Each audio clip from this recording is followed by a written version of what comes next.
IPEF는 미국 주도의 다자간 경제협력체인데요. 중국 견제 목적이라는 것이 컨센서스입니다. 앞으로 탈중국화, 이 공급망 구축이 현실적으로 가능한지 IPEF가 좀 새로운 시도를 했어요. 새로운 시도를 했다는 게 무슨 의미냐면, 그리고 또 하나는 바이든이 내년에 대선을 합니다. 대선이 꼭 된다는 보장이 있어요, 바이든이? 바이든이 안 되면 IPEF는 없던 일로 됩니다. 그러면 늘 물어봐요. 한국은 어떤 전략을 취해야 됩니까? 윤석열 정부처럼 이렇게 일변도, 아니면 옛날에 문재인 정부처럼 균형, 어느 게 답일까요? 안녕하세요. 안유아의 앵글로 본 세상 안유아쇼입니다. 최근 인도태평양 경제 프레임워크, 우리가 일반적으로 IPEF라고 합니다. 지금 미국에서 첫 합의 결과가 나왔습니다. IPEF는 미국 주도의 다자간 경제협력체인데요. 사실 많은 언론에서 다루다시피 중국 견제 목적이라는 것이 컨센서스입니다. 그래서 이번에 나온 내용 중에 가장 많이 언급된 단어가 공급망 대응체계 구축이라는 표현입니다. 그래서 앞으로 구체적인 합의가 또 어떻게 전개될지, 한국에는 어떤 의미가 있을지 우리가 짚어보겠습니다. 지금 이번에 IPEF 지금 사실 출범한 지 1년이 됐거든요. 작년 5월 22일에 바이든 대통령이 일본에서 당시 한국 윤석열 대통령도 화상으로 참여를 했습니다. 그래서 정식으로 IPEF 출범을 알렸습니다. 지금 정확하게 1년 만에 첫 번째 공급망 협정이 지금 타결이 됐습니다. 이 IPEF는 반도체와 그리고 배터리 등 핵심 광물 공급망에서 중국에 대한 의존도를 낮추고 대비 국가들 간의 공동 대응 체계를 구축한다는 게 이번에 요지입니다. 그래서 사실은 한국 같은 나라들, 경제적으로 중국하고 가깝게 가는 나라들이 IPEF가 미중 갈등 시대에 또 어떤 계기가 될지 주목할 수밖에 없고요. 국가적 측면에서나 또 우리 기업의 측면에서 앞으로 탈중국화, 이 공급망 구축이 현실적으로 가능한지, 그리고 한국 경제에 어떤 영향이 미치는지 중요할 수밖에 없죠. 저희 시각으로 한번 풀어보도록 하겠습니다. 일단 여러분들이 그 IPEF라는 이 인도태평양 경제 프레임워크가 왜 나왔는지를 알아야 돼요. 사실은 우리가 이거 거슬러서 TPP라고 있죠. 이 TPP는 오바마 정부 때 사실은 중국을 견제하기 위해서 그때 만든 다자간 협정입니다. 왜 그게 중국을 견제하는 거였냐? 이미 오바마 때부터 중국 국유 기업들이 주로 정부의 지원을 힘입어서 이 글로벌 시장 경제 질서에서 가격 경쟁의 면에서 다른 서방 국가들의 기업들이 따라잡을 수 없는 가격 제시나 이런 게 가능한 걸 보고 이런 걸 못하도록 공평한 시장 경쟁을 할 수 있도록 만들어진 다자간 협정이었어요. 근데 이 TPP가 사실은 트럼프가 대통령으로 올라오잖아요. 또 실제 대통령 된 다음에 TPP 탈퇴를 선언합니다. 이때 일본하고 호주가 이걸 계속 끌고 갑니다. 그래서 사실은 당시에 그 미국이 같이 할 때는 전 세계 GDP의 36%까지 차지할 정도로 이 TPP에 대한 영향력이 어마어마하게 그때 컨선이 됐고 영향을 컸는데, 미국이 빠지면서 CPTPP는 11개 국가로 됐고 전 세계 GDP 차지하는 비중이 약 12% 떨어졌습니다. 그래서 영향력이나 이런 면에서 많이 약화됐죠. 근데 어쨌든 이거는 다자간 무역 협정입니다. 근데 여기에 지금 CPTPP가 운행을 쭉 오다가 사실 중국도 그렇고 중국 대만도 그렇고 다 이 CPTPP에 가입을 하겠다. 한국도 CPTPP에 가입 의사를 밝혔습니다. 근데 CPTPP는 호주와 일본이 주도적으로 계속 끌고 왔습니다. 근데 미국은 바이든이 탈퇴하는데 다시 CPTPP에 들어가면 말이 안 되잖아요. 그런 면에서 인도태평양은 또 그만큼 글로벌 공급망에서 너무 중요한 지역이에요. 그러면 CPTPP는 다시 들어갈 수 없고, 왜냐면 체면이라는 게 있고 중국도 지금 들어오려고 하고요. 이런 면에서 또 판단이 한 게 어쨌든 미국 문화 주도를 해야 되는 부분도 있고, 그래 대안으로 만든 게 IPEF입니다. 그래서 IPEF는 인도태평양 경제 프레임워크에 지금 14개 참여 국가들이 지금 공동으로 공급망 위기를 대응한다는 거 나왔습니다. 그 다음에 또 왜 IPEF라고 새로 만들 수밖에 없냐? 아까 CPTPP는 들어갈 수가 없는 상황에서 인도 태평양 지역 중요하고 또 어떤 중국 경제 목적에서 또 다사가 협의는 있어야 되겠고 그래서 IPEF라는 공급망 공동대응, 위기대응 이런 슬로건을 내걸고 지금 한 묶음으로 만들어놨잖아요. 글로벌 공급위기대응 네트워크라고 해서 만들어놨어요. 그 다음에 왜 또 CPTPP를 못 들어갔냐면 미국 국내에서 반대합니다. 그래서 바이든도 대선에 다시 또 재선에 성공해야 되는 입장에서 국내 정치적 상황을 고려 안 할 수가 없거든요. 그런 면에서 지금 머리를 엄청 써서 만들어낸 게 IPEF입니다. 그러면 IPEF는 기존에 우리가 알고 있던 사실 중국 주도로 15개국이 이 지역에서, 이 아시아 지역에서 만든 영내 포괄적 경제 동반자 협정 RCEP라고 있습니다. 중국 주도 15개 국가가 참여한 다사가 무역 협정입니다. 이미 2020년에 발효가 됐어요. 그러면 지금 IPEF에 가입된 국가들 중에 공동으로 RCEP에 가입한 국가들이 많아요. 지금 보면은 태국, 필리핀, 싱가포르, 브루나이, 인도네시아, 말레이시아, 베트남 이런 나라들은 여기 다 들어와 있습니다. 공동 또 RCEP도 들어와 있어요. 뭐 한국도 그렇고요. 앞에서 말한 CPTPP에 캐나다, 멕시코, 칠레, 페루 이런 포괄적 점집적 환태평양 경제 동반자 협정이라고 합니다. CPTPP는 이런 나라들이 또 추가 더 들어가 있고. 그러니까 이 인태 지역에 지금 협정만 몇 개죠. RCEP이 있고, CPTPP가 있고, 또 이번에 IPEF가 있고. 지금 이렇게 돼 있습니다. 그게 뭐 도대체 무슨 차이냐? 여기 아주 중대한 차이가 있어요. 어떻게 보면 IPEF가 좀 새로운 시도를 했어요. 새로운 시도를 했다는 게 무슨 의미냐면 지금까지는 보통 다사가 무역 협정이면 뭐 가지고 얘기 나누냐면 이 회원국으로 가입할 때 관세로 주로 많이 가지고 얘기를 나눕니다. 다사가 무역 협정하는 게 뭐죠? 국가 간의 무역 장벽을 없애겠다라는 거예요. 여기에는 관세 장벽도 있지만 비관세 장벽도 많거든요. 그래서 보통 다사가 무역 우리가 RCEP 좋고 CPTPP도 좋고 어쨌든 이런 거 할 때는 관세 장벽을 없애겠다라는 거예요. 지금까지 다사가 무역 협정은 다 여기에 초점이 맞춰져 그래서 주고받기를 하거든요. 이런 산업은 우리가 좀 양보할게.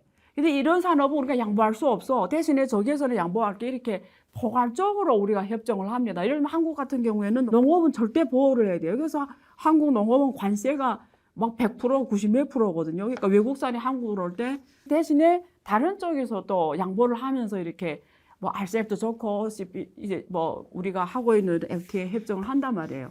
근데 IPEF는 이런 게 아닙니다. 일단 관세 없어요. 이런 걸 지금 얘기하는 것이 아니에요. 여기는 모듈화를 했어요. 모듈화. 그러니까 다 단독이에요. 포괄로 협정하는 게 아니고요. 여기 쪼갰어요.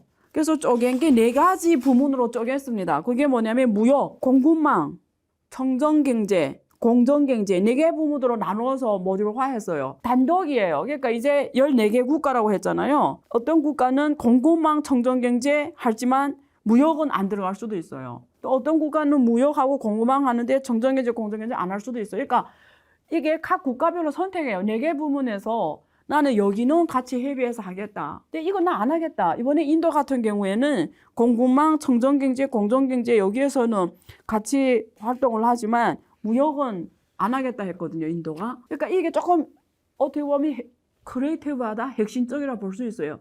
여태 다사가 협정 중에 처음으로 이런 걸 시도한 겁니다. 그런 면에서 다르다는 걸 좀 말씀드리고 싶고요. 그럼 앞으로 IPEF가 우리가 보통 중국을 견제한다고 생각하고 있고 글로벌 공급망 위기 문제가 출현할 때 이 나라들에서 서로 협의해서 공동 대응하겠다. 예를 들면 그때 한국에서 여소수 대란이 났잖아요. 여소 어디 가나 살 수가 없잖아요.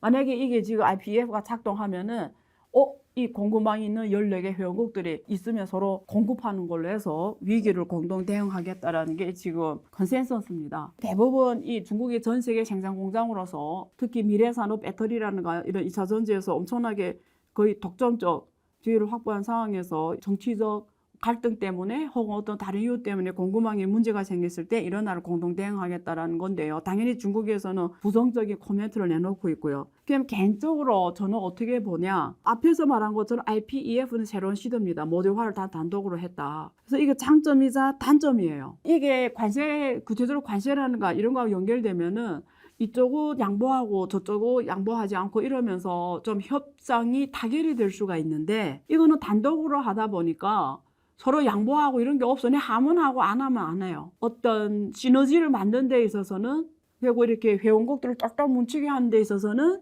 굉장히 한계가 있다. 그렇게 보는 게 맞겠죠. 그래서 이번에도 주로 공급망 공동대응 차원에서 지금 협의가 나온 거지 아직 구체적인 건 없습니다. 그래서 이게 포괄적으로 협정을 하면은 서로 이게 타결 공간이 조금 더 넓은데, 이런 면에서 지금 없기 때문에 이렇게 인도 같은 데서 무역을 안 한다 이렇게 나오기 시작하면 어느 만큼 똘똘 뭉쳐서 어떤 공동대응을 할 수 있을지, 그렇다고 거기에 대해서 만약에 공동대응 안 했을 때 어떤 페널티 조항이 있냐, 그러면 IPEF가 이 지금 14개 회원 같이 한다고 하는데 공급망 대응을 안 했을 때 거기에 대해서 사실 실질적인 페널티나 제도적인 내용이 어느 만큼 제재를 할 수 있는지, 이런 것들이 메커니즘으로 존재하는 상황에서 어느 만큼 실제 문제가 생겼을 때 협조를 해줄 수 있는지, 왜냐면 그걸 정보를 줘야 되잖아요. 공동 대응한다는 건 서로 정보를 교환을 해야 되거든요. 근데 정보를 교환하는 게 되게 민감한 문제예요. 특히 공급망이잖아요. 공급망이라는 거는 정부에서는 이렇게 같이 협정으로 타결하지만 실제 누가 해야 돼요? 여기 여소수가 없다. 빨리 미국에서 여수 보내 이러면 결국 누가 보내줘야 돼요? 바이든이 보내주는 게 아닙니다. 기업이 보내줘야 돼요. 기업이 결국 실제 실행자는 기업인데 기업들이 그만큼 여기에 참여를 하겠냐? 이 정상 간의 협의와 실제 기업들이 어느 만큼 이게 공급망 위기 공동 대응을 할 때 같이 대응해 줄지는 퀘스천이에요. 왜냐면 정보를 공유해야 되거든요. 기업의 정보를. 그걸 원할까요? 그리고 안 했을 때 이 기업들의 페널티 있을까요? 그 국가 내에서 그런 제도를 만들 수 있을까요? 예를 들면 한국 여소수 필요합니다. 미국이 어느 기업에 요청했는데 미국 기업은 우리는 올해 이미 다 계획 차서 공급해 줄 수 없어요. 이러면 미국 정부에서 그 기업에 페널티 줄 수 있어요? 그러니까 이런 것들이 지금 상의가 안 되고, 그래서 과연 글로벌 공급 위기 대응 할 수 있을까? 특히 민주주의 국가는 투표를 하는 나라들이잖아요. 그런 면에서 어떻게 기업들이 실질적 참여를 이끌어낼까? 그리고 또 하나는 바이든이 내년에 대선을 합니다. 윤석열 정부가 미국하고 굉장히 가깝게 외교적으로 가고 거의 뭐 돌격대 부dun으로 선봉대 부dun으로 가는데, 대선이 꼭 된다는 보장이 있어요? 바이든이? 만약에 바이든이 안 됐어요. 공화당이 됐어요. 그러면 아까 BP를 탈퇴하는 것처럼 바이든이 안 되면 IPEF는 없던 일로 됩니다. 그래서 그런 면에서 또 어떤 실질적인 효과가 있을지 그것도 사실은 굉장히 퀘스천이에요. 근데 저는 이렇게 생각해요. 일단은 나라들이 같이 앉아서 어떤 글로벌 공급망에 대해서 서로 협력하고 서로 상의하고 어떤 협의체를 만들어가고, 이 자체는 굉장히 좋은 일이에요. IPF는 새로운 핵심적 개념으로 단독된 4개 모듈로 가고자 했던 거는 지금 굉장히 우리가 한번 특히 또 청정, 그린이죠. 공정. 지금까지는 자유무역협정에서는 자유만 따졌죠. 우리가 가는데 장애물 놓지 말라. 그래서 이름이 자유무역협정이잖아요. 근데 이거는 공정이라는 이름을 달았어요, 앞에. 그러면서 좀 다른 개념이고요. 그다음에 공급망, 무역, 새로운 어떤 걸 제시하면서 긍정적이고, 또 이런 나라들 앉아서 수시로 얘기를 나누고 상의하고 어떤 협의체를 같이 하는 거는 굉장히 저는 나쁘지 않고 뭐 같이 토론하고 이런 건 항상 좋은 거니까. 근데 문제는 이게 실질적인 베네핏을 각 국가에 주지 않을 때, 왜냐면 이 나라들이 다 중국 주변에 있는 나라예요. 중국하고 국경을 맞대거 있거나 중국을 경제 수입국 1위, 중국의 수출 1위 이런 나라들이에요. 지경학적으로는 중국이고 이런 나라들이 구성력이 없는 IPEF에서 어느 만큼 실질적으로 글로벌 공급 대응을 할 수 있는지 아직 보이지가 않습니다. 올해 겨울에 부산에서 한다고 합니다. 그때 좀 더 구체적인 논의가 있다고 하니까 우리가 계속 워칭을 해야 되겠지만, 워칭할 때 앞에서 말한 이런 면에서 좀 더 주목할 필요는 있습니다. 앞으로 중국은 이래요. 중국하고 미국은 세계화보다도 글로벌 공급망 안전을 많이 얘기하고 있어요. 중국은 세계화를 강조하고 있습니다. 글로벌화를 강조하고 다사간 무역협정을 얘기하고 다사간 경쟁 협력을 강조하고 있습니다. 근데 한국은 어느 게 유리할까요?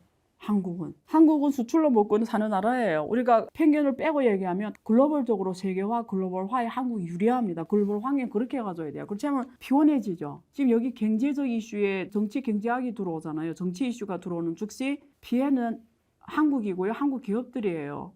그래서 그런 면에서 한국은 지금 전략적으로 굉장히 중요합니다. 시점이. 그러면 늘 물어봐요. 한국은 어떤 전략을 취해야 됩니까? 윤석열 정부처럼 이렇게 일변도 아니면 옛날에 문재인 정부처럼 균형 어느 게 답일까요? 사실은 굉장히 답하기 어려운 내용입니다. 근데 저는 이렇게 생각해요. 어느 나라든 이제는 절대적 우위에 없습니다. 그런 시대는 지나갔어요. 아무리 미국이 강해도 중국의 발전을 어떤 강한 힘으로 못 막습니다. 만약에 그게 통했으면 인류, 우리 인간 삶 여기까지 발전 못해요. 우리가 장기로 봤을 때는 항상 힘의 논리가 인류 역사를 끌어온 게 아닙니다. 정의, 인본주의, 평화, 긍정적인 거, 협력하고 오픈되고 다양성이 존중되고 개방하고 개혁하고 이런 정의로운 힘이 인류 역사를 오늘까지 끌어온 겁니다. 그래서 길게 봐서는 우리가 낙관적이지만 단기로 봐서 비관적이다 이런 말이 있을 정도로 우리 코앞에 많은 상황들이 한국한테 펼쳐진 굉장히 비관적으로 보입니다. 근데 확실한 건 역사는 항상 힘의 논리로 가지 않기 때문에 거기 휘둘리면 안 됩니다. 한국의 입장에서는 전략이 간단합니다. 양쪽에 다 투자를 하고 양쪽과 다 같이 해야 돼요. 거기다 정치 논리를 넣으면 안 됩니다. 그게 답이에요. 네, 2부에서 뵙겠습니다. 인도가 중국을 시장을 대체해서 한국이 새로운 흑자 국가로 할 수 있는 소비상 역할을 할 수 있는지 그게 되게 궁금하거든요. 네. 우리가 이제 인도 하면은 굉장히 우수한 인력들이 많다. 한국의 입장에서 한번 인도가 어떤 기회적 측면을 쓸 수 있는지 혹은 협력을 할 수 있는지 말씀 부탁드릴게요. 제가 말씀드릴 수 있는 네. 거는 이를테면 이런 거죠. 1978년에 소비가 내수 소비가 탄탄할 것 같은데 소비 대우로 갈 만한 이런 상황이 지금 이미 마련된 건가요? 요것도 뭐 중국하고 비교를 해보면 네. 조금 흥미로울 것 같습니다. 그렇죠. 투자자의 측면에서 좀 주목되는 기업들이 있는 걸로 저는 알고 있는데 이어서 좀 설명 부탁드릴게요. 짧게 이제 예. 좀 돌아가는 현황을 말씀드리자면 미중 갈등과 러시아 우크라이나 전쟁으로 세계의 공급망이 재편되면서 떠오르는 국가가 있습니다. 바로 중국을 대신할 세계의 공장으로 인도가 부상하고 있는데요. 앞으로 중국을 대신할 대체 생산 기지가 될 수 있는지, 그리고 대규모의 인구 시장으로 인해서 앞으로 매력적인 소비 시장으로 성장할 수 있는지 등에 대해서 지금 많은 관심을 받고 있습니다. 그래서 오늘 이 시간에는 앞으로 수년 내 인도의 위상이 경제, 외교, 안보적으로 주요 국가를 넘어설 수 있는지에 대해서 전문가를 모시고 진단해 보도록 하겠습니다. 우선 김정곤 대외경제정책연구원 인도 남아시아 팀장님 나와주셨고요. 안녕하세요. 안녕하세요. 예. 다음으로 코끼리에 올라타라 신시열 저자님 자리해 주셨습니다. 안녕하세요. 네, 안녕하세요. 네, 반갑습니다. 언론에서 많이 나와서 사실 많은 분들이 알고 있으려고 지금 추측되는데요. 현재 세계 인구수 1위 국가가 중국이 아니라 인도로 추정하고 있습니다. 여기에 대해서 일단 중국하고 비교해서 같이 보겠는데요. 김정곤 팀장님 전문 인도를 많이 연구하셨잖아요. 그래서 인도 기본 경제 혹은 인구 이런 특징에 대해서 제가 소개 좀 부탁드리겠는데요. 일단 현재 중국을 초과한 인구 규모는 맞는 거죠? 작년 이미 네. 하반기에 이미 14억을 넘어서 14억 뭐 천만 뭐 이렇게 됐다는 발표가 있었고요. 뭐 네. 지금 중국을 초과한 거는 확실하고요. 예. 평균 나이도 인도 깜짝 놀라서 지금 28세 맞습니까? 28. 예, 28.4세 정도로 추정하고 있습니다. 그러면 한마디로 말해서 인도 노동력이 지금 젊고 값싸다라는 거잖아요. 중국 같은 경우에는 그때 2019년 양회에서 리커창 총리가 중국 위안화로 1,000위안, 그러니까 원화로 한 20만 원 정도 되거든요. 20만 원 소득 수준이 월 소득이 20만 원 이하 되는 인구가 중국은 6억 명이다 이런 말씀을 하신 적이 있는데 지금 구체적으로 보면 지금 우리 신시열 저자님께서는 지금 월 평균 임금이 얼마라고 보는 게 지금 맞을까요? 지금 네. 그 자료가 예. 굉장히 다양하게 있습니다. 네. 일단 그래서 어느 자료가 정확하게 맞는지는 모르겠지만 일단 인도 같은 경우에 델리 뭄바이를 포함한 한 8개 메인 그 도시들이 있거든요. 그 8개 메인 도시의 근무하는 그 프로페셔널들, 전문직 기준으로 네. 했을 때는 약 한 50만 원 정도 내외의 먼슬리 샐러리, 월급을 받는 예. 걸로 그렇게 이해하시면 될 것 같습니다. 중국은 지금 전문직에 있으면 원화로 80만에서 100만 원, 그러니까요. 예, 그 정도로 보면은 확실히 네. 지금 노동력이 또 중국에 비해서 많이 싼 것 같아요. 네네. 그런 면에서 지금 대기업들이 인도에 많이 들어가는 것 같은데, 팀장님 지금 애플, 삼성이 적극적으로 인도 시장을 하고 있는 것 같아요. 최근에 애플도 공장을 지금 뭐 짓고 있고 R&D도 지금 확대하겠다 뭐 이런 얘기를 한 것 같은데 현황이 어떻습니까? 사실 뭐 우선 한국 기업들부터 말씀드리면 네. 본격적으로 나간 아마 기업은 1990년대 중후반에 현대자동차라고 생각을 합니다. 이후에 뭐 우리 뭐 삼성, LG 뭐 주요 기업들은 거의 이제 대기업들은 인도 시장을 진출하고 거의 대부분 성공을 거뒀습니다. 네. 그래서 현지에서도 굉장히 평이 높고요. 성공이라는 건 어떤 뜻이죠? 현지 시장 점유율 예. 측면에서 보더라도 현대차 같으면은 물론 인도의 터줏대감이라고 할 수는 스즈키에 비해서 못 미치지만 그래도 스즈키가 뭐 인도 시장이 자동차 시장의 뭐 대략 절반 가까이라면 현대자동차는 뭐 그래도 한 15, 6% 정도는 충분히 되는 걸로 알고 있고 그게 예. 현대차가 2위권의 그런 현재. 인도에서 하고 있어서 뭐 완전히 자리를 잡았고요. 또 현재도 현대차가 굉장히 인기가 좋은 상황입니다. 중국에 있을 때는 스마트폰 같은 경우에는 삼성이 제일 많이 했을 때가 시장 거의 24% 넘어했거든요. 그럼 현재 지금 삼성은 스마트폰 시장에서 인도에서는 어떤 위치인가요? 1위의 위상을 갖고 있진 못하나 네, 1위가 애플인가요? 예, 혹시? 애플이나 또 뭐 중저가 시장들이 있으니까 네. 그렇지만 삼성의 아이폰 역시 굉장히 인기가 높은 상황이고 인도가 또 주요한 생산 기지 역할을 삼성의 해외에서 네. 하고 있어서 인도 생산 기지가 굉장히 비중이 큰 상황입니다. 이게 비중이 지금 베트남으로 저는 많이 알고 있는데 예. 지금 베트남하고 비교해서 인도가 거의 제가 알기로는 네. 인도 생산 공장이 가장 큰 걸로 알고 있습니다. 지금부터는 그 인도 경제 성장에 대해서 알아보겠는데요. 작년 기준으로 해서 지금 인도 경제 현황이 어떻습니까? 작년 지금 우선 뭐 인도의 성장세는 코로나 기간을 제외하면 2016년 이후에 매년 보면은 6 내지 8% 성장을 지속했습니다. 그러니까는 굉장히 양호한 성장세를 지속했고 작년도 마찬가지로 6% 후반에 성장을 했고요. 최근에 성장세는 대단히 안정적이다. 그래서 많이들 얘기가 나오는 게 이제 2030년 되면은 인도가 G3 그러니까 중국, 미국에 의해서 경제 규모 면에서 세계 3위가 될 거라는 추정들이 뭐 많은 기관에서 나오는데 지금의 상황에서 보면 충분히 달성 가능하겠다 이렇게 판단이 되고요. 또 이렇게 생각하는 좀 낙천적으로 긍정적으로 보는 이유 중에 하나는 인도의 어떤 경제 펀더멘탈이 현재는 뭐 과거에 비해서 상당히 좋다. 그게 이제 무슨 말씀이냐 하면 뭐 경상수지라든지 또 외환 보유고 이런 것들이 뭐 과거 금융위기 때 비해서 훨씬 양호하고 또 코로나를 거친 이후에 많은 국가들이 인플레를 애를 먹고 있지만 작년 기준으로 보면 인도는 그런 높은 위험한 물가 상승률을 겪지 않고 있어요. 지금도 그렇고요.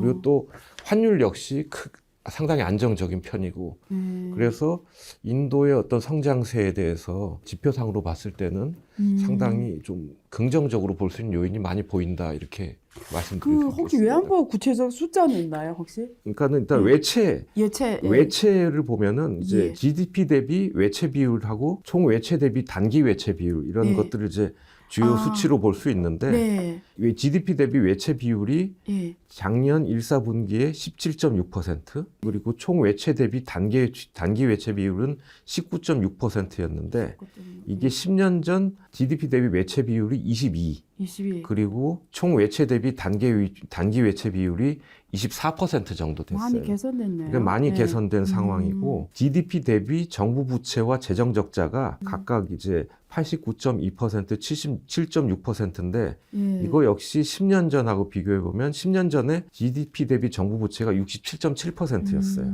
그리고 GDP 대비 재정 적자가 2.4%였으니까 상당히 개선됐고 또 코로나 상황이 있었던 것을 감안하면 뭐 상당히 양호한 상황이다 이렇게 평가할 수 있겠습니다. 네, 우리 신시열 저자님께서 네네. 거기서 계시면서 많은 또 현지 상황에 대해서 온몸으로 느끼실 것 같은데 네네. 지금 이런 인도의 경제 성장이 지금 굉장히 안정적이고 또 이렇게 성장하게 된 배경 같은 거 기업가의 측면에서 보시면 어떤 게 있을까요? 제가 봤을 때는 이런 네. 겁니다. 그러니까 뭐 여러 가지 맥락에서 볼 수가 있는데 네. 첫 번째로는 이제 아까 처음에 시작을 하실 때 인도 네. 인구가 이제 중국의 총인구를 넘어섰다는 것 자체는 네. 그 자체로 중요하다기보다는 사실 생산 가능 인구, 그러니까 15세부터 64세의 그 생산 가능 인구가 풍부하게 있다는 그렇죠. 것을 의미를 하는 노동력이 거고, 풍부하다는 예, 노동력이 거고. 예. 풍부하다는 것이고, 네. 두 번째로 보면 또 그 와중에서 특히 중요한 이제 국가 발전에 중요한 것이 이제 중산층의 존재인데, 중산층이 2020년 기준으로 2억 명 플러스, 그리고 이제 BCG, 그러니까 예. 보성 컨설팅 그룹이 예측하기로는 예를 들어서 2025년이면 이제 앞으로 그 2년밖에 안 남았지 않습니까? 한 네. 5.47억 명 정도 중산층이다. 된다고 하니까 중산층의 숫자가 거기서 이제 말씀드리는 중산층의 숫자는 예를 들어서 이제 가구당 소득이 7,700불에서 약 한 37,800불 정도 사이에 속하는 인구 중산층을 규모. 예. 의미를 하는 것이고요. 예. 근데 이제 또 이 중산층뿐만이 아니라 그 총인구와 생산 가능 인구가 늘어나고 중산층 이런 여러 가지 구조를 봤을 때 중국하고 인도하고의 그 중위 연령 차이 말씀하셨잖아요. 그게 이제 한 10년 정도 차이가 나면서 상당히 인도 같은 경우에는 젊은 구조를 가지고 있다. 다시 말해서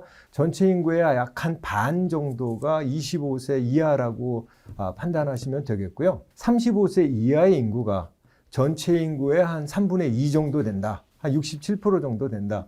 그렇게 이해를 하시면 될 것 같은데 이런 것들이 기업인들이 봤을 때는 인도는 곧 기회의 나라, 그렇죠. 성장을 빨리 하니까 그렇게 그렇죠. 인식을 하고 있죠. 하지만 또 다른 면으로 보면 이 성장을 하면서 또 이 컨트롤이 좀 안 되는 부분들도 있습니다. 예를 네. 들어서 뭐 아직까지도 그 가장 중요한 뭐 성장은 그렇게 한다는데 그럼 일자리는 많이 생겨?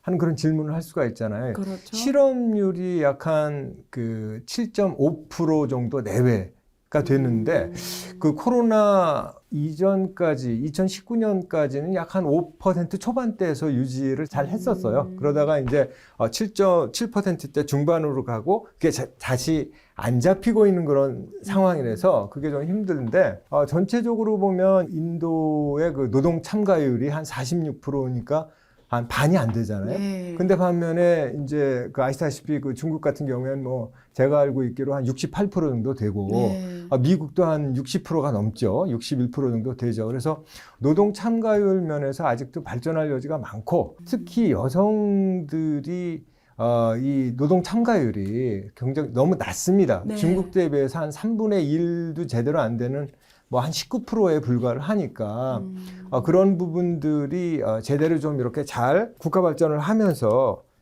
정부에서 잘 거둬들여야 이런 앞에서 말씀드린 긍정적인 성장이 네.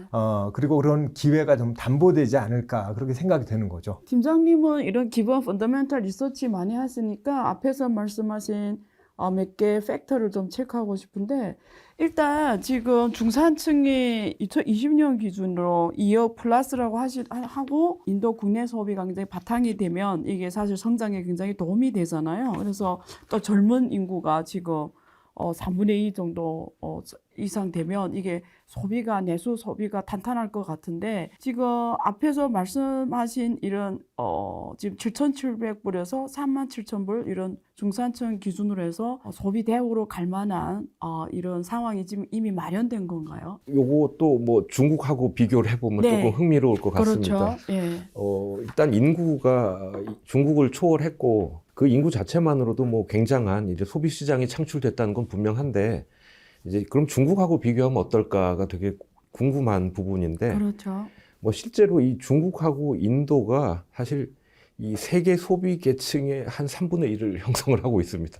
그런 점에서는 뭐 굉장한 그런 인도가 잠재력, 중국과 더불어 잠재력을 갖고 있지만 이제 내용을 뜯어보면 조금 다른 부분이 있습니다. 네. 인도와 중국이. 예. 그래서 그러니까 아까 신치열 네. 저자님께서 말씀하신 거하고 조금 기준이 다르니까 약간 헛갈릴 수는 있지만 예. 요 나라에서 보면 이제 인구 자체는 많지만 그 인도 같은 경우에는 일일 소득이 $12 미만인 인구가 예. 9억 명 이상이 됩니다. 9명 이상. 9억 명 이상. 근데 네. 중국의 경우는 5억 명이 좀 넘는 정도. 그러니까는 맞습니다. 상당한 차이가 있죠. 반면에 소비를 적극적으로 일으킬 수 있는 일일 소득 $12 이상이 되는 인구가 예. 인도의 경우는 4억 7천만 명 정도로 4억 추산을 7천. 하고 예. 반면에 중국은 거의 8억 후반대 이렇게 추산을 하고 있습니다. 그러니까 실제로 소득을 일으킬 수 있는 잠재력은 뭐 현재 시점에서는 예, 지금 중국이 시점은. 훨씬 큰 거죠. 그렇죠. 예. 그리고 소득을 일으킬 수 있는 연령대가 이제 아까 예. 이 인구 구성에 따라서 차이가 있는데 실제로 향후에 적극적으로 소비를 일으킬 수 있는 연령대가 중국은 주로 아까 뭐 말씀하셨듯이 40대 중후반 이후가 사실은 그렇죠. 굉장히 큰 예. 그게 되고 특히 40대 중반 후반 뭐 이후가 굉장히 중국은 큰 반면에 향후에 소득을 일으킬 수 있는 인구가 늘어날 전망이 인도는 사실 10대, 20대, 뭐 30대 이렇습니다. 그렇죠. 소비층의 지역 분포도 네.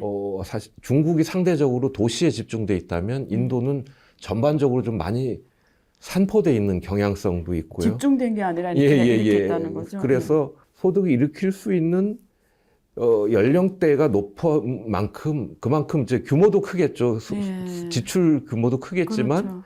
멀리 보면은 인도에는 젊은 인구들이 또 중산층으로 계속 네. 올라서면서 장기적으로 보면은 또 인도도 만만치 않은 소비 시장이 될 거다. 그러니까 이 양쪽에 좀 질적인 그런 차이가 네. 좀 있는 것 같습니다. 네, 좋은 말씀이네요. 그러니까 현재로 봐서는 중국이 확실하게 소비 측면에서 봤을 때는 시장 파워가 더 크겠지만 연령대 분포라든가 또 성장 추세로 봐서는 인도가 굉장히 중요한 소비 시장으로 올라오는 걸로 지금 결론이 보여지고요. 우리 저자님께서 이 코끼리 올라타라 책을 쓰셨는데 기업가시잖아요. 어떤 네네. 측면에서 지금 어떤 관점에서 말씀하시는 건가요? 코끼리가 아시다시피 이제 인도를 그렇죠. 상징하는 네. 그런 동물이고 네. 여태까지 쭉 말씀을 이제 우리 네. 안 교수님하고 팀장님하고 나누면서는 잠정적으로 봤을 때 인도는 성장을 빨리 하고 네. 시장 기회도 많고 하다는 것이 이제 보여지지 않습니까? 그렇죠. 이제 그런 네. 맥락에서 봤을 때는 코끼리로 대변되는 그 인도의 그 성장세에 같이 이 한국이 기회로 올라타는 올라타라. 예. 기회를 잡고 올라타는 그런 쪽으로 생각을 해서 이제 책 제목을 그렇게 잡았었습니다. 네네네. 저는 이렇게 중국에서 고속 성장 기간을 제 세대가 다 체험한 세대고 네네. 앞에서 우리 팀장님 말씀한 중국 주요 소비층이 40세 이상 거기에 제가 속하는 연령이거든요. 제 나이가. 그래서 저는 중국이 굉장히 어려운 경제 국가에서 지금 지투로 오는 모든 과정을 온몸으로 경험한 세대입니다. 그래서 그러시죠. 지금 이 시각으로 인도를 보면 많이 보여지는 것들이 있거든요.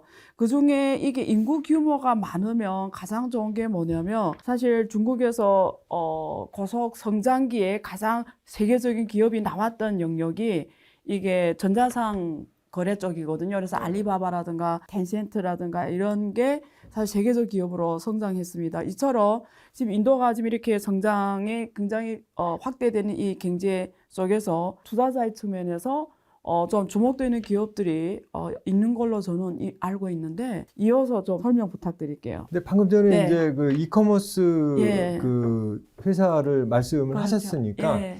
짧게 이제 예. 좀 돌아가는 현황을 말씀드리자면 인도는 그 이커머스 성장이 전 세계에서 가장 빠른 그런 그 나라 중에 하나입니다. 인도가 지금 현재 한 25.5% 정도의 연평균 성장률을 이커머스에서 가져가고 있고 네. 지금 현재 시장 규모로 봤을 때는 약 한 75억 불 정도 네. 되는 시장 규모고 그것이 불과 한 2, 3년 후에는 188억 불 정도 될 것으로 몇몇 조사기관들이 그렇게 지금 보고 있거든요. 네. 시장 참여하는 기업으로 보면은 이제 플립카트라는 그 이커머스 회사가 맞아요. 있고, 그 다음에 이제 같은 라이벌로 되어 있는 게 이제 미국의 이제 아마존인데 그렇죠. 아마존은 인도에 이제 2012년부터 진출을 해서 네. 지금까지 해오고 있는데 이 굉장히 잘하고 있습니다. 아마존도. 그래서 이 앞서 말씀드린 플립카트하고 아마존 마켓시어를 놓고 봤을 때 전체 마켓시어의 한 63%를 이 두 회사가 갖고 가고 있어요. 그래서 무지막지한 그런 영향력을 사실은 그 시장 점유율 면에서 점유하고 있다 이렇게 판단을 하면 되실 것 같고요. 네. 그 다음에 이제 또 이제 아다니 그룹 같은 경우에 예. 뭐 미국의 힌든버그 리서치가 나오면서 굉장히 그 이슈가 많았지 않습니까? 네. 그래서 아다니 그룹을 제가 말씀드리는 이유는 사이즈도 크지만 네. 사실상 그 인도 정부하고의 어떤 뒤로부터 밑으로부터 이렇게 연결되는 그런 네. 어떤 뭐라 그럴까 그 굳이 뭐 이를 얘기를 하자면 부패의 고리랄까 네. 그런 것들이 좀 우려되는 부분들이 있어서 네. 이런 부분들은 제가 또 눈여겨보는 그런 또 그 회사 중에 하나입니다. 네. 팀장님, 인도 지금 전반적인 산업이 어떤 상황인지, 만약에 중국하고 혹시 또 비교 데이터에서 비교하면서 말씀해 주시면 되게 좋을 것 같아서 편하게 네. 산업 경쟁력 뭐 이런 차원에서 말씀 부탁드릴게요. 일단 네. 중국하고 경제구조 예. 측면에서 보면 원래 인도는 역사적으로 농업 국가죠. 그렇죠. 그랬다가 이제 서비스업으로 전환. 서비스업이 사실은 인도 경제를 주도하고 있는 영역이고 지금 서비스업이 혹시 GDP 얼마 정도인지 데이터 있습니까? 예, 중국은 지금 60 거의 70% 되거든. 68. 서비스업이 예, 인도 같은 인도도 그와 육박합니다. 근데 아, 문제는 네. 이제 제조업 부분이 아마 중국보다는 훨씬 낮을 거예요. 제조업 부분이, 예. 그러니까는 인도가 이제 산업 구조가 변화하는 과정에서 이제 농업 인구가 빠져나오는데 이들이 결국에는 이들을 이제 제조업으로 흡수하면서 일자리를 만들고 또 산업 기반을 구축하는 과정에서 경제 성장을 하는 이런 작업을 지금 인도 정부가 하고 있는 건데 그게 사실은 인도 정부가 지금 노력하는 것만큼 숫자상으로 성과는 잘 보이지는 않는 건 사실이에요. GDP에서 제조업 비중이 그렇게 눈에 띄게 늘어나는 현상이 최근에 나타나진 않아요. 그러니까 여전히 인도 경제는 사실 서비스업이 끌고 가는 경제라고 봐야 될 것 같아요. 객관적으로 봤을 때는. 네. 그런 상황이라고 보시면 될 것 같고 중국하고 비교해 또 다른 점은 네. 아무래도 이 대외 경제에 대한 그러니까 무역이나 투자에 대한 그런 의존도가 중국에 비해서는 낮아요. 네. 그러니까는 사실 수출만 보면은 중국의 한 8분의 1 정도 돼요, 인도가. 그러니까 상당히 크죠. 그리고 네. 투자 유입 규모도 사실 현격하게 격차가 나고요. 그래서 그런 것들에서 어떤 차이가 있다. 그러니까는 네. 이거는 뭐 기본적으로 두 나라가 이제 좀 아까도 중국의 발전 과정을 말씀하셨지만 그거에 대한 좀 차이가 있어요. 그래서 네. 중국은 개방화를 특히 이제 드라이브를 건 게 본격적으로 우리가 드러난 게 뭐 89년, 90년 무렵이라고 본다면 네. 이후에 사실 투자 외투를도 적극적으로 유치하고 무역 개방화도 굉장히 적극적으로 했죠. 인도도 91년에 개방화를 추진한 이후에 큰 틀에서 보면 유사했지만 그 개방화의 수준이나 어떤 적극성 같은 거는 중국에 비해서는 낮았고 그거는 뭐 어떤 뭐 정책적으로 인도의 정책 관계자들이 뭐 노력을 덜 했다든가 뭐 유능하지 못해서라기보다는 네. 이 두 나라의 상황이 또 상당히 차이가 있는 것 같아요. 그러니까 중국에 비해서는 정치적인 안정성을 추구하기 위해서 고려해야 될 정치적인 다양성이나 복잡성이 인도가 훨씬 크고요. 네. 언어만 해도 지금 쓰고 있는 언어가 엄청나게 많거든요. 네. 또 종교적 측면도 물론 힌두교가 한 80% 되지만 네. 그 외 무슬림도 한 14% 되는 걸로 추산이 되고 예. 기독교, 시크교 뭐 이런 것들이 있고 이런 측면 때문에 문화적으로나 정치적으로나 종교적으로나 매우 다양한 예. 이런 상황을 갖고 있다 보니까 예. 인도 입장에서는 어떤 정치적 관점에서 보면 경제 개혁이나 이런 뭐 개방화라든지 이런 거를 끌고 나가는 과정에서 중국보다는 훨씬 정치적인 안정성을 고려하면서 점진적으로 끌고 갈 수밖에 없는 그런 사정도 있었지 않나 네. 이런 생각도 들고 또 하나는 인도의 개방화에 대한 관점은 중국보다는 그래도 훨씬 좀 조금 소극적이었다 네. 이렇게 평가할 수밖에 없을 것 같아요. 너무 재밌네요. 그렇죠. 지금 두 번째 주제가 제가 이제 중국을 대체해서 과연 인도라는 나라가 세계 생산 공장 역할을 할 수 있냐. 우리 앞부분에서는 사실 우리 신시열 전사님께서는 현지에서 기업을 하셨으니까 앞에서 말씀하신 이런 상황이 현지에서 기업할 때 뭐 어떤 거는 오히려 긍정적이었다. 혹은 이런 거는 오히려 굉장히 현지 사업하면서 어려운 부분이었다. 뭐 이런 측면에서 좀 기업들이 측면에서 좀 말씀 부탁드릴게요. 기업인들 입장에서 봤을 때는 네. 앞서 얘기했던 여러 가지 그 인도의 그 성장의 기회라든지 그리고 빠르게 경제 성장을 하는 그런 것들이 굉장히 이제 긍정적인 요소로 작용을 하니까 예. 이거 뭐 괜찮네 쉽게 얘기해서 음. 이렇게 이제 생각을 할 수가 있는데 네. 또 다른 한편으로 보면은 아까 제가 뭐 실업률도 말씀을 드렸고 그다음에 또 여성 그 노동 참가율도 말씀을 드렸고 그렇죠. 하지만 문제점들이 없는 게 아니거든요. 예. 그래서 이제 이렇게 성장의 와중 속에서 예를 들어서 일자리 같은 경우도 뭐 그 인도 정도의 규모 그리고 네. 성장이 지속이 되려면 한 해 제가 추산키로 뭐 한 800만에서 한 900만 개 정도의 일자리. 양질의 일자리가 마련이 돼야 또 이렇게 별 문제 없이 행복하게 만족하고 살아갈 네. 수가 있는데 그게 아직은 담보가 되지는 않은 상태다. 그렇게 말씀을 드릴 수가 있겠고요.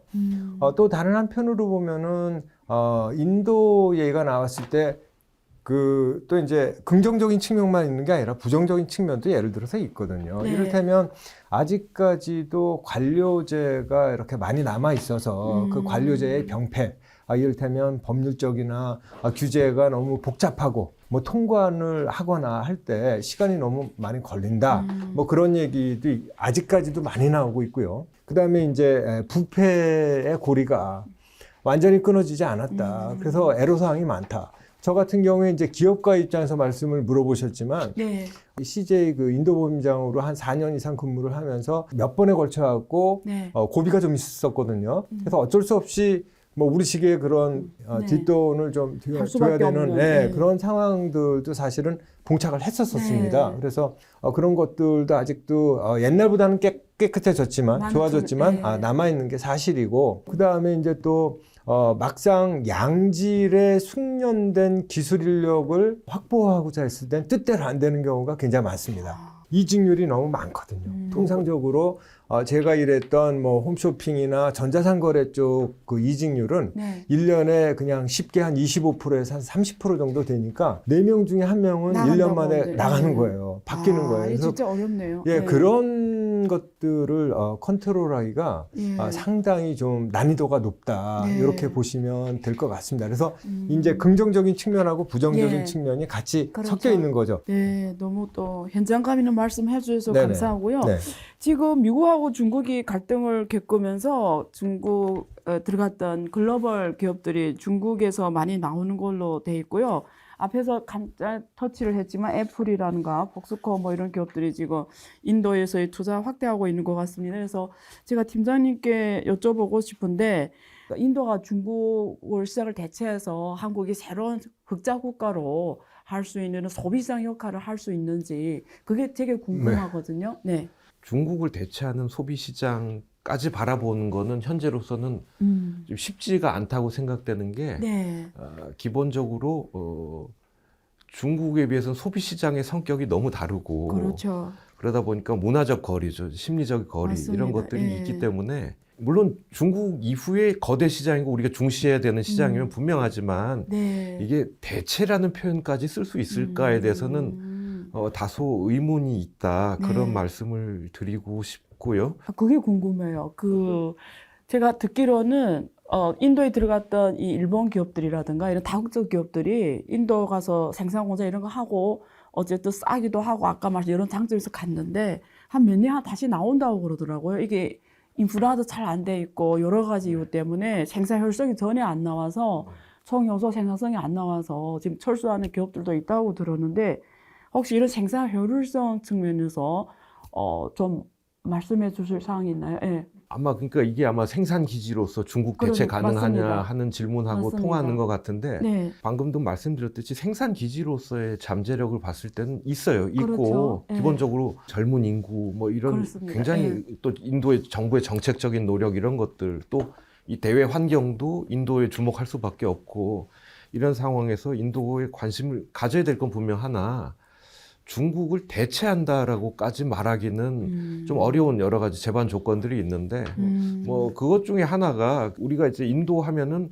굉장히 우수한 인력들이 많다라고 얘기를 하지만 네. 사실 또 우리가 저임 생산 기지라는 측면에서 보면 결국 일반 근로자의 수준을 봐야 되는 건데 그렇죠. 이게 사실은 이 인적 자본 지수라고 해서 이제 월드뱅크에서 내놓는 지수들이 있는데 예. 2020년 기준으로 보면 인도가 이 한정 0.5. 0.5. 근데 이게 높을수록 좋은 숫자입니다. 그렇죠. 근데 중국이 0.7이에요. 사실은 제조업 쪽에서 우리가 고용을 일으키고 외국 기업 입장에서는 어려운 측면이 되는 거죠. 그래서 네. 이런 부분이 있고요. 우리 진실 네. 저자님께는 이 기회 측면에서 여쭤보고 싶고요. 책도 그렇게 또 쓰셨다고 하시니까 네. 그러면 우리가 미래, 우리 성장이랑 미래 10년, 20년 이렇게 보고 가는 거잖아요. 미래에다 돈을 투자하는 거고. 그런 면에서 지금 글로벌 공급망이 이렇게 크게 재편되는 시점에 한국은 또다시 큰 전략적 선택을 해야 될 것 같고 또 미리미리 좀 전략을 세워야 될 것 같은데 한국의 입장에서 한번 인도가 어떤 기회적 측면을 쓸 수 있는지 혹은 협력을 할 수 있는지 말씀 부탁드릴게요. 예. 무엇보다 먼저 제가 말씀드릴 수 있는 네. 거는 이를테면 이런 거죠. 1978년에 중국의 등소평이 개혁 개방을 하면서 경제특구도 설치를 하고, 그다음에 79년에 이제 미국하고 수교를 하고, 네. 그러면서 이제 본격적으로 그 개혁 개방의 물결 속에서 경제 성장을 추구하기 시작을 했고, 네. 그 다음에 2001년도에 아시다시피 WTO 가입을 네. 하면서 지난 20 몇 년 동안 지속적으로 성장을 해왔거든요. 그렇죠. 예. 그래서 결론적으로 그 속에서 보면은 그 중국의 한 30년, 40년에 걸친 빠른 경제 성장 속에는 사실은 우리 그 한국이 그 배를 함께 탔다라는 표현이 맞습니다. 맞을 것 같거든요. 네. 그래서 특히 뭐 예를 들어서 소부장 뭐 중간재 그렇죠. 같은 경우를 중국에 이제 수출을 하면서 네. 본격적으로 한국의 그 경제 성장률도 많이 올라갔던 것이 팩트 아니겠습니까? 네. 그래서 이제 마찬가지 논리로 봤을 때 향후에 10년, 20년 혹은 뭐 30년에 네. 걸쳐서 우리 한국의 입장에서 빠르게 성장하는 기회가 있는 인도 시장에 이렇게 그 같이 참여를 하면서 올라탈 수 있는 네. 그런 기회는 주어진 것 같고요. 그런 맥락에서 이제 인도하고의 그 협업이 무엇보다 중요한 시기가 왔고 계기가 마련됐다. 이렇게 저는 판단을 하고 있거든요. 네.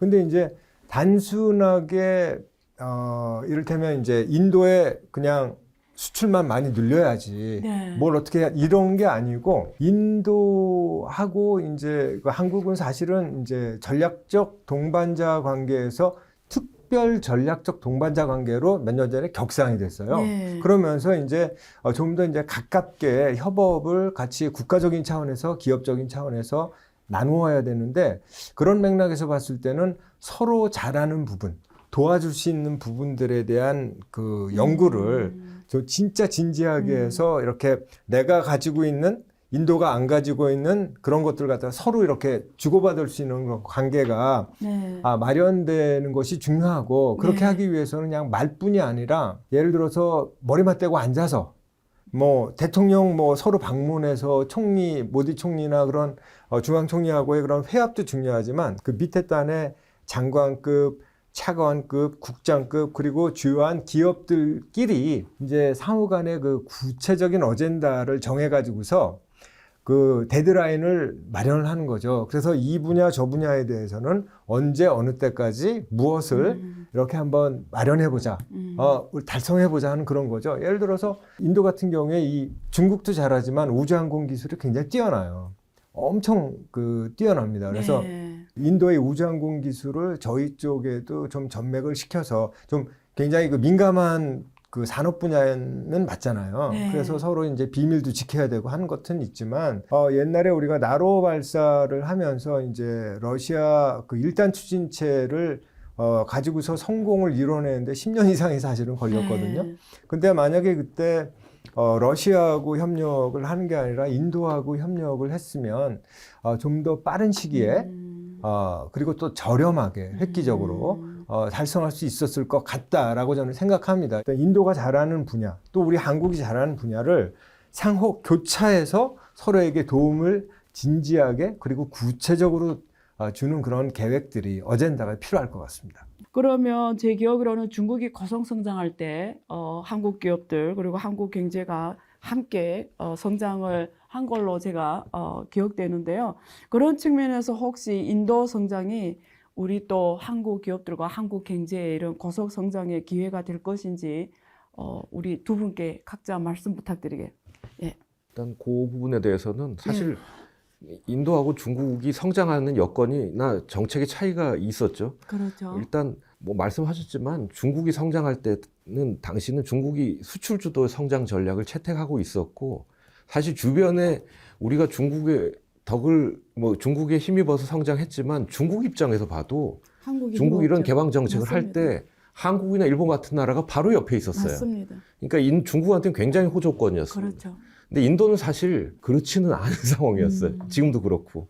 그러다 보니까 중국에게나 한국에게나 서로에게 도움이 되는 그런 상황에 있었고 또 당시에 중국의 어떤 정책을 보면 중국에 투자한 기업들은 이 중국의 어떤 수출 주도 성장 정책에 힘입어서 중국에서 생산 공장을 열고 자국으로부터 중간재를 수입해서 굉장히 단순한 수준이라도 조립 가공해서 제3국에 수출하는 이런 방식으로 중국을 생산 기지로 활용할 수 있는 여지가 매우 컸어요. 네. 그러니까는 우리나 일본 기업 입장에 굉장히 좋은 우호적인 여건이 중국이 만들어 준 거죠. 근데 인도는 사실 그렇진 않아요. 그러다 보니까는 사실 인도에 투자하는 기업들 지금 상황을 보면 사실은 제조업 기업들도 투자를 하지만 사실은 이 내수를 겨냥으로 한 서비스업 투자가 사실은 주종을 이루고 있어요. 그러니까 그런 측면에서 보면은 우리가 인도를 업고 성장하는 과정에서 지금 상황에서 봤을 때는 중국하고는 다른 전략을 그렇죠. 봐야 될 것 같고 사실 인도의 내수 시장, 인도를 제3국에 대한 그 생산 기지로 활용하는 측면보다는 인도를 내수 시장으로 보는 관점이 좀 더 유효하지 않겠나. 뭐 이렇게 생각을 합니다. 네. 저는 뭐 전체적으로 보면 우리 김 네. 팀장님께서 말씀하신 부분이 옳다고 생각하고요. 동감하고 동의합니다. 네. 그런 맥락에서 봤을 때 제가 이제 그 한 가지만 좀 얘기를 하자면 네. 다른 무엇보다 일단 인도 같은 경우에는 우리가 중국을 이제 뭐 수출 관련이다 뭐다 해서 진출하는 경우 바로 이웃 나라이고 그렇죠. 가깝게 있고 그렇죠. 문화적으로도 이제 뭐 가깝죠. 굉장히 가깝잖아요. 그리고 사실은 식습관도 가깝습니다. 비슷합니다. 그렇죠. 그래서 특별히 문제가 어느 날 갑자기 가서 밥을 먹고 자도 특별히 문제없이 적응을 할 수가 있거든요. 맞습니다. 근데 인도 같은 경우는 일단 물리적인 거리도 많이 떨어져 있고 그렇죠. 그다음에 문화적인 것도 상당히 다릅니다. 차이가 큽니다. 예, 차이가 굉장히 많이 그렇죠. 크거든요. 네. 중국의 성장에 기회에 같이 편승해서 그 동반 성장을 모색하는 것과 네. 인도는 사뭇 다르다는 점을 좀 저도 드렸으면 좋겠어요. 그래서 아까 그러네요. 제가 잠깐 말씀드린 대로 구체적이고 실천 가능한 어젠다를 찾아서 그거를 실무적인 차원에서 서로 엮어서 그렇죠. 어떤 것에 우리가 인도와 같이 협업을 하고 상호 간에 도울 수 있어야 성과가 나오겠는가를 아주 구체적이고 치밀하게 살펴봐야만 이 인도라는 성장 기회에 같이 이렇게 동반해서 갈 수 있을 것 같습니다. 마지막으로 제가 정리하는 시간을 가져야 되는데 마지막으로 우리 김 팀장님께 정부 차원에서 앞으로 이게 한국하고 인도 협력을 어떻게 해야 되는지 짧은 조언 부탁드리겠습니다. 일단 인도가 지금 뭐 아마 독립 이후로 가장 국가적인 위상이 높아져 있는 상태입니다. 우리 입장에서 아까 말씀드렸듯이 인도로서 선택지가 늘었고 그만큼 우리 입장에서는 인도 진출이라는 게 단순화되지 않은 거죠. 그렇죠. 그래서 지금까지 인도를 단순히 이제 기회, 뭐 시장의 관점에서 본 것에서 좀 탈피해서 네. 정부 차원에서는 좀 전략적인 관점을 가져야 네. 될 것 같아요. 그러니까는 네. 그런 차원에서 정부는 뭐 해야 될 것이냐.